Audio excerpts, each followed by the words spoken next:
আপনি ড্রাইভিংই শেখেননি, অথচ আসছেন ড্রাইভিং লাইসেন্স করাতে। জি, ব্যাপারটা চমৎকার না? মোটেও চমৎকার না। আপনাকে আমি ড্রাইভিং লাইসেন্স কেন দিব? কারণ আমি নিতে চাচ্ছি। মামার বাড়ির আবদার নাকি যে চাইলেই দেওয়া যাবে? না, মামার বাড়ির আবদার না, নানার বাড়ির আবদার। মানে আমি চাচ্ছিলাম আপনি যদি আমাকে ড্রাইভিং লাইসেন্সটা দেন, তাহলে আমি সারা বাংলাদেশ আমার নিজের গাড়িটি একটু ঘুরে বেড়াতাম। আমার আবার ঘোরাঘুরির অনেক শখ, ট্যুরিস্ট প্রকৃতির মানুষ আমি। আমার ঘোরাঘুরি করতে খুব ভালো লাগে। আপনার ভালো লাগে না? লাইসেন্স করাতে গেলে তো পরীক্ষা দিতে হবে। পরীক্ষা দিতে হবে? সেটা আপনি দিতে পারবেন? পরীক্ষা তো দিতে পারবো না। তো কিভাবে হবে? কিভাবে হবে? আরে আজব লোক তো আপনি। পরীক্ষা দিতে পারবেন না, লাইসেন্স হবে কিভাবে? আমি চাচ্ছিলাম কি, ড্রাইভিং লাইসেন্সটা যদি টেস্ট ছাড়াই কোনো রকম ভাবে দিয়ে দেয়া যায়, তাহলে সেভাবেই আর কি নিতে যাচ্ছিলাম। কোনোভাবে দিয়ে দেওয়া যায়? কিভাবে দিব? সবকিছুরই তো একটা নিয়ম কানুন আছে নাকি? জি, সবকিছুর তো একটা নিয়ম কানুন থাকবেই, কিন্তু যে জিনিসের নিয়ম আছে সেই নিয়মটা আবার ভাঙারও একটা নিয়ম আছে। নিয়ম কিন্তু বানানোই হয় নিয়মকে ভাঙার জন্য। যদি কোনো সিস্টেমে একটু ব্যবস্থাটা করে দেওয়া যেত, তাহলে সেই সিস্টেমেই আমি একটু সিস্টেম করতাম আর কি। আপনি কি আমাকে কোনোভাবে ঘুষ দিতে চাচ্ছেন? জি, ঘুষ দিতে চাচ্ছি। আমার বন্ধু মোতালেব, ও ড্রাইভিং এর ড জানে না, তারপরেও ও নাকি 5,500 টাকা দিয়ে ড্রাইভিং লাইসেন্স করিয়ে নিয়েছে। তো আমিও ভাবলাম 5,500 টাকা, তার উপরে আরো খুশি হয়ে 500 টাকা না হয় দিলাম, 6,000 টাকা পকেটে নিয়ে চলে আসছি। যদি একটা সিস্টেম করে দেওয়া যায় আর কি। আপনি কি জানেন যে আপনার এই কথার জন্য আপনার নামে মামলা হতে পারে? না, সেটা তো বুঝতে পারি নাই। আমি তো জানতাম না যে ড্রাইভিং লাইসেন্স করতে আসলে আমার নামে মামলা হয়ে যাবে। মোতালেবের নামে তো মামলা হয় নাই। ও দেখলাম দিব্যি গাড়ি নিয়ে ঘুরতেছে। কালকের আগের দিন শুনলাম গাড়ি নাকি কার পেছনে ঠুস করে মেরে দিয়েছে।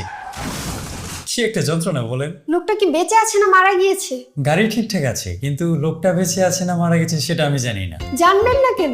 আমি জানবো কিভাবে? গাড়িতে তো আমি ছিলাম না, মোতালেব ছিল। একটা লোকের সাথে অ্যাক্সিডেন্ট হলো, সেটা আপনি খবর রাখবেন না? ও লোকটার সাথে লাগিয়ে দেওয়ার পর সেখানে নাকি আর দেরি করেনি, টান দিয়ে চলে এসেছে। ও নিজেই তো লোকটার খবর ঠিক মতো বলতে পারলো না, আমি কিভাবে বলবো বলেন? পরীক্ষা ছাড়া লাইসেন্স নিলে এই পরিণতিই হয়। জি, এই পরিণতি তো হয়, কিন্তু তাতে তো আমি কোনো ক্ষতি দেখতেছি না। ক্ষতি নেই? একটা মানুষের কত বড় ক্ষতি হয়ে গেল, আর আপনি বলতেছেন ক্ষতি নেই? ক্ষতি হলে হবে আরেকজনের, আমার তো আর কিছু হবে না। আমি তো গাড়ির ভেতরে থাকবো, যে বাইরে থাকবে সে বুঝুক কেমন লাগে। এখানে তো আমার আর কিছু করার নাই। আপনাকে এখন আমার পুলিশে দিতে ইচ্ছে করছে, তার সাথে আপনার বন্ধু মোতালেবকেও পুলিশে দিতে ইচ্ছে করছে। হ্যাঁ, আপনি মোতালেবকে পুলিশে দেন। মোতালেবকে পুলিশে দিলে খুব মজা হবে। ওর গাড়িটা পড়ে থাকবে, সেটা আমি চালাবো। কিন্তু আমাকে পুলিশে দিয়েন না, আমাকে পুলিশে দিলে অনেক বড় ক্ষতি হয়ে যাবে। আপনাকে পুলিশে দিলে কি ক্ষতি হবে? আমি বাড়িতে 3টা বিড়াল পালি, তো ওদেরকে খেতে দেওয়ার কেউ নাই। আমি ওদের খেতে দিই। আমি যদি জেলের ভেতরে থাকি, ওদেরকে কে খেতে দিবে? তখন ওরা মেয়াও মেয়াও করবে। আপনি তো ওদের খেতে দিবেন না। আপনি কি এখানে লাইসেন্স করাতে এসেছেন নাকি আমার সাথে মশকরা করতে এসেছেন? আপনার তো বিয়ে হয় নাই, তাই না? কি বললেন আপনি? বললাম যে আপনার তো বিয়ে হয় নাই, তাই না? আপনার সাহস তো কম না? আমি শুধু জিজ্ঞেস করছি যে আপনার বিয়ে হয়েছে কিনা। আমি তো আপনাকে বিয়ে করতে চাইনি। আপনি রাগ করতেছেন কেন? আপনাকে এক্ষুনি আমি পুলিশে দিব, 1 মিনিট দাঁড়ান। না না, পুলিশে ফোন করার দরকার নেই। আপনি রাগ করবেন না। আগে আপনার নানার বাড়ির এলাকা থেকে আসছি। আমার নানুর বাড়ির এলাকা থেকে আসছেন? জি, আমার বাড়ি আপনার নানার বাড়ির এলাকায়। শুনলাম ইদানিং নাকি সবাই আপনার জন্য পাত্র খুঁজতেছে। তো আপনার নানা বললো, আমিও তো দেখতে শুনতে খারাপ না, ভালো একটা ব্যবসা করি। আপনার সাথে আমার একটা বিয়ের কথাবার্তা হতে পারে কিনা, এই জন্যই আমাকে এসে পাঠাইছে আপনাকে দেখতে। এখন পারিবারিকভাবে কথা আগালে সেটা তো পরের বিষয়, আগে আমার তো আপনাকে দেখতে হবে। এই জন্য সোজা আপনার অফিসে চলে আসছি। এসে কি বলবো সেটাই বুঝতেছিলাম না। আসার পর দেখলাম আপনি ড্রাইভিং লাইসেন্স নিয়ে কাজ করেন, তাই অন্য কোনো কথা না খুঁজে পেয়ে এই কথাই শুরু করে দিছি। আর তাছাড়া আপনি মানুষ হিসেবে কেমন, আপনি সৎ নাকি অসৎ, ঘুষ টুস একটু খান কি খান না সেটা বোঝার জন্য একটু ঘুষ অফার করছি। আপনার সততায় আমি মুগ্ধ। 5,500, তার উপরে 500, 6,000 টাকার লোভ আপনি 1 সেকেন্ডের মধ্যে সামলে ফেলেছেন। যা বুঝলাম আপনি খুবই সৎ। হ্যাঁ, আর আপনি পাগল।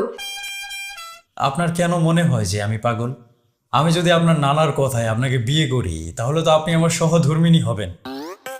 একজন নারী যখন একজন পুরুষকে বিয়ে করে, তখন পুরুষটা সৎ নাকি অসৎ, ঘুষ খায় কি খায় না, তার ইনকাম কত, সবকিছু দেখেই তো তাকে বিয়ে করে। তাহলে যেহেতু আমি আপনাকে বিয়ে করব, আপনি সৎ নাকি অসৎ, ঘুষ খান নাকি খান না, সেটা আমাকে যাচাই বাছাই করতে হবে না? আচ্ছা, আপনার বেতন কত? আমি আপনাকে বিয়ে করব না। আপনি আর এখানে কথা বাড়াবেন না, আপনি এবার আসুন। জি জি, বুঝতে পারছি। আসলে আমি কথাবার্তা আপনার সাথে ঠিকভাবে শুরু করতে পারি নাই, যার কারণে আপনার কাছে মনে হচ্ছে যে আমি এমন। আমি কিন্তু আসলে এমন না, আমি বাস্তবে অন্যরকমই।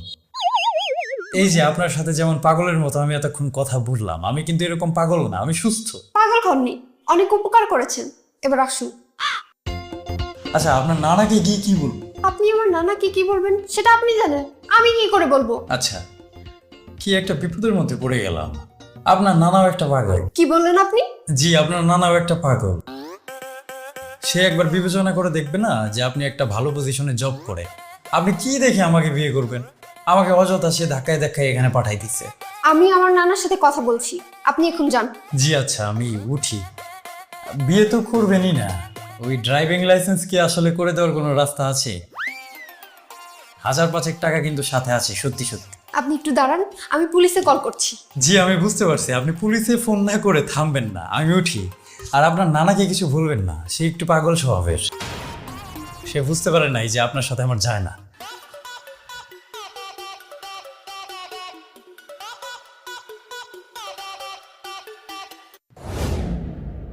হ্যালো নানা ভাই, এটা তুমি কাকে পাঠাইছো?